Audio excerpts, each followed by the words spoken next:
Hi folks, welcome back to Stacey Can. Today I am making a Victorian barbecue sauce, which is really yummy, and this is more of a brush on sauce, which most barbecue sauces are brush on or can be. The unique thing about this is Victorian, this style of barbecue sauce uses a lot of kind of like whole fruits and such, and more on that in a little bit, or vegetables as well, or I don't know, is a rhubarb a fruit or vegetable? It's vegetable. This is why I don't garden.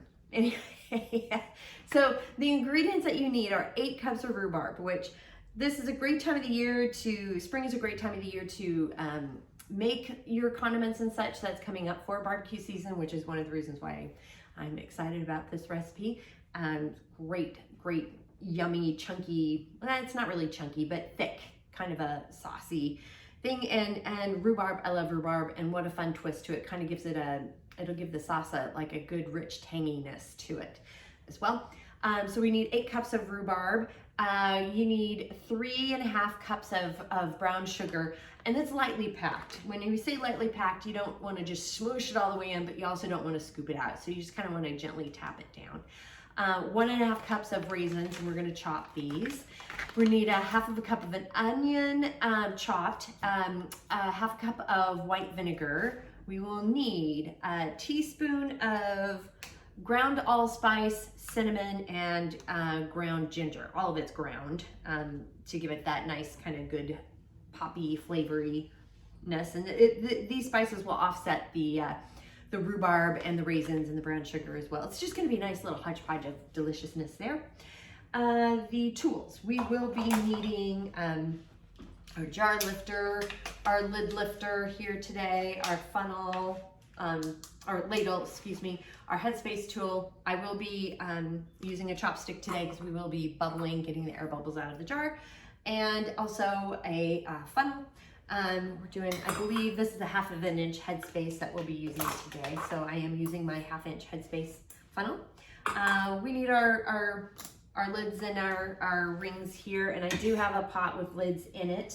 This makes about 4 pints of barbecue sauce, so just keep that in mind.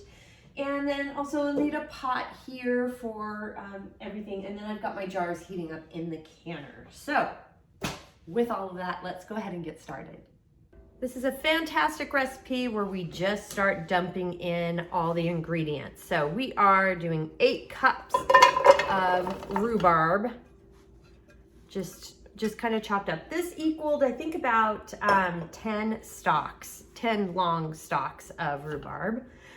We have 3.5 cups of brown sugar, 1.5 cups of chopped raisins, and I just sliced them through on a cutting board. You don't need to work too hard on it.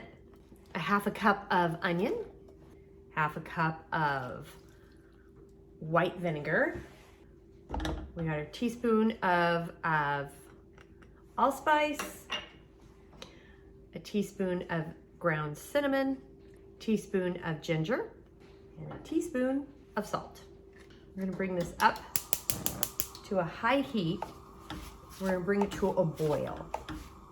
We got a boil going here, so I'm dropping the heat to a simmer, and we're gonna let this simmer for about 30 minutes until it has the consistency of kind of like a runny barbecue sauce that you would get at the grocery store. So I got it to a rolling boil here. We're gonna reduce the heat and just boil it gently for 30 minutes until it comes to the consistency of store-bought, kind of a runny store-bought barbecue sauce. So you'll notice that these are pretty big chunks of rhubarb. They're gonna cook down really well. They're already softening up, and they just kind of mush, and they'll add just a great texture to the sauce.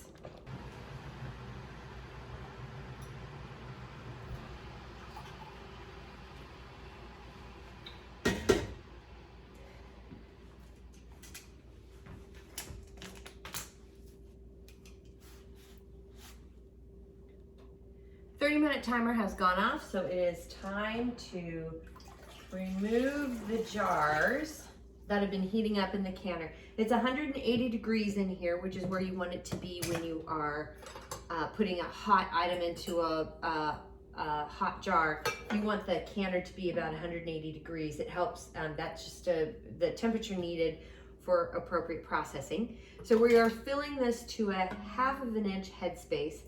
This is actually a lot thicker than I had hoped it would be. It was supposed to thin out, and I don't know if maybe maybe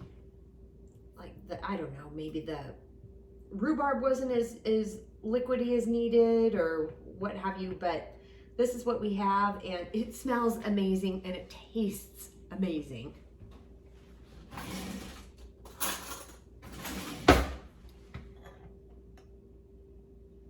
A little too much in there, so it's nice to just use a spoon to remove some. And again, we're at a 1/2 inch headspace. And that's where we need to be. Take your paper towel, and I've been heating up the lids in the saucepan there, and we're cleaning the rim as best as you can.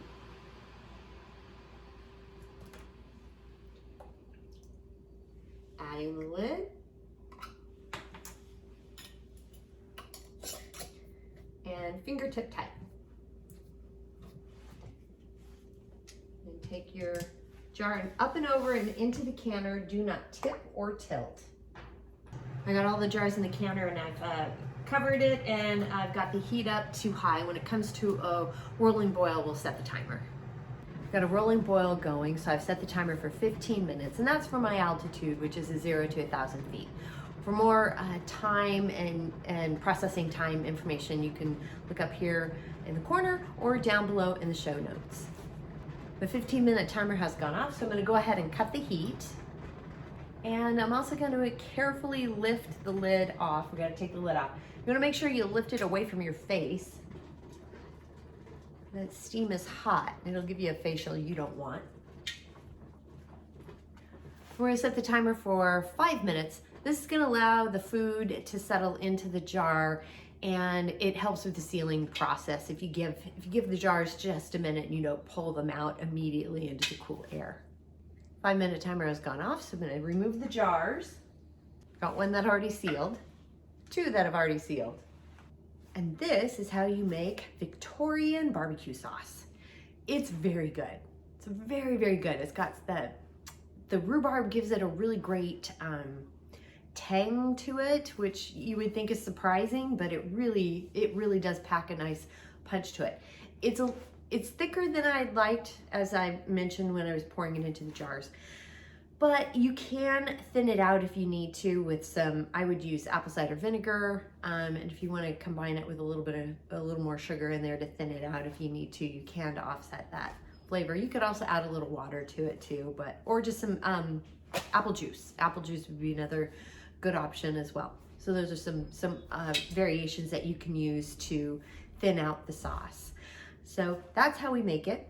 The recipe is down below, and while you're down there, please like and subscribe, because that does help. And if you have any questions, comments, suggestions, feedback, concerns, by all means, please reach out to me. I'm on Facebook at Stacey Can Can. You can at me on Instagram and TikTok at Stacey Can Can.